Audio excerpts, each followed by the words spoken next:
Salut les gens bien. Bon, vous connaissez tous Nintendo, n'est-ce pas?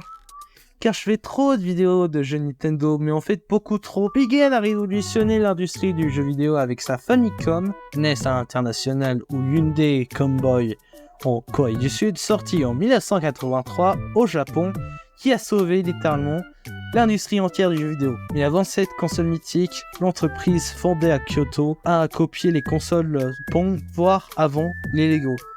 Peut-être des erreurs du passé, mais il copie un peu aussi après la Famicom. Voici les quelques fois que Nintendo a copié vers la concurrence. C'est le titre de la vidéo grosso modo. Les Nintendo Block. Avant de faire des consoles de jeux, Nintendo était une entreprise de jouets comme Mattel. La firme Nippon faisait des cartes à jouer, des mains mécaniques ou l'ancêtre du Dinder. Ça existe vraiment. Et en 1968 sort les N&B Block, une copie des Lego. Tu pouvais faire plein de trucs comme des maisons, des fusées, mais encore mieux que ce Lego. Un parc d'attractions qui marche vraiment, une horloge et un instrument. Oui, je ne rigole pas, et en plus ils ont même fait des briques arrondies. Mais en fait finalement, c'était les briques Lego mis au mieux. Le problème, Lego s'était installé en 1967 au Japon. Donc c'était un peu la guerre à la récré des écoles japonaises pour voir qui d'entre les deux firmes était la meilleure. Nintendo arrêtera la série des Nintendo Block en 1972. Le truc le plus drôle, c'est que Lego collabora avec Nintendo une cinquantaine d'années plus tard pour créer la série des Lego Super Mario. Ce qui est totalement ironique vu l'histoire que je vous ai racontée, même pas une minute avant. Peut-être c'est pour se réconcilier, étouffer l'affaire, ou littéralement que Lego a complètement oublié cette concurrence déloyale. On ne saura peut-être jamais. La Color TV Game.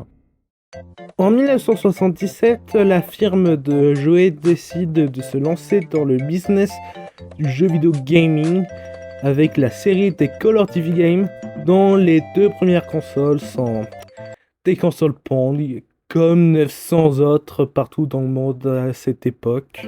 Alors qu'un an avant, la Fairchild Channel F, première console à cartouche, est déjà sortie.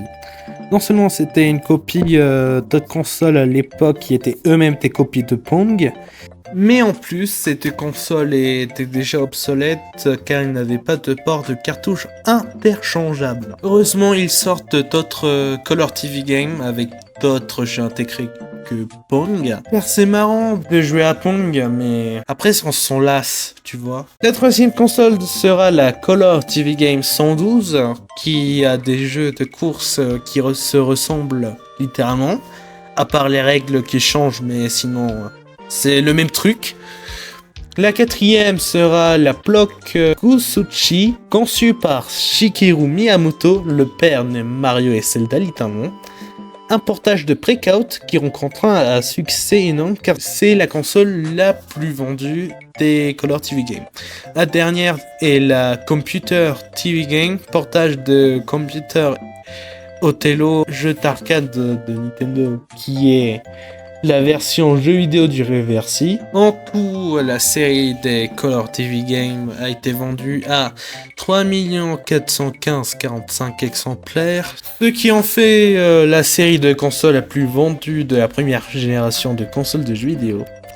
Ce succès peut s'expliquer avec le bas prix des consoles, du pouvoir d'achat énorme des Japonais avant 1990, mais aussi de l'absence de concurrents, à part la Magnavox Odyssey, qui est distribuée par Nintendo au Japon. Et d'ailleurs, sur une vidéo un peu plus détaillée sur la Color TV Game, je vous conseille la vidéo de Polygon 3D. Le lien est dans la description. L'OST de Super Mario Bros. En 1985 sort le jeu qui va révolutionner le genre du jeu de plateforme, Super Mario Bros, une idée de Shigeru Miyamoto. La musique a été composée par Konji Kondo.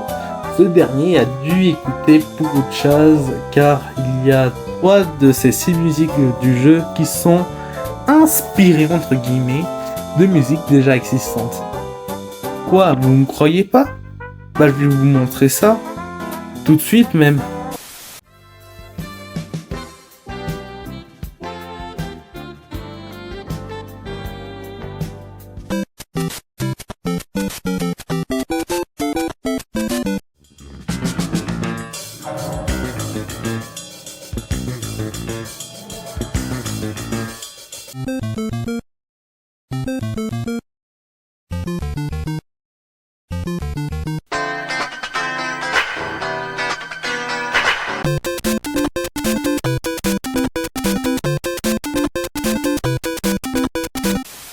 Ces trois musiques ont été tellement bien qu'on a dû les plagier. Non, je rigole. En 2001, Koji Kondo a cité T-Square comme inspiration pour ses compositions. Mais rien sur Liritono ou Piper. Dommage. L'online de la Nintendo Switch. C'est littéralement une copie du PlayStation Plus à cause du fait que ça soit payant. La PlayStation Plus qui est lui-même une copie de l'Xbox Live Gold, qui est lui-même une copie d'Xbox. J'ai plus d'idées.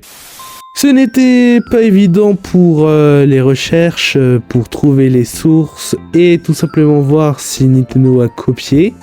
On a oublié tout ça car Nintendo a été le pionnier de tellement de trucs comme le D-pad, les manettes sans fil, les disquettes sur console, l'online sur console, l'exclusivité de jeux, le marché de jeux en territoire chinois, la console virtuelle, la popularité des écrans tactiles sur console, la console hybride et des philosophies qui ont expliqué ce succès que Pigen a aujourd'hui. C'était tout pour cette vidéo, on se retrouve une prochaine fois, allez ciao!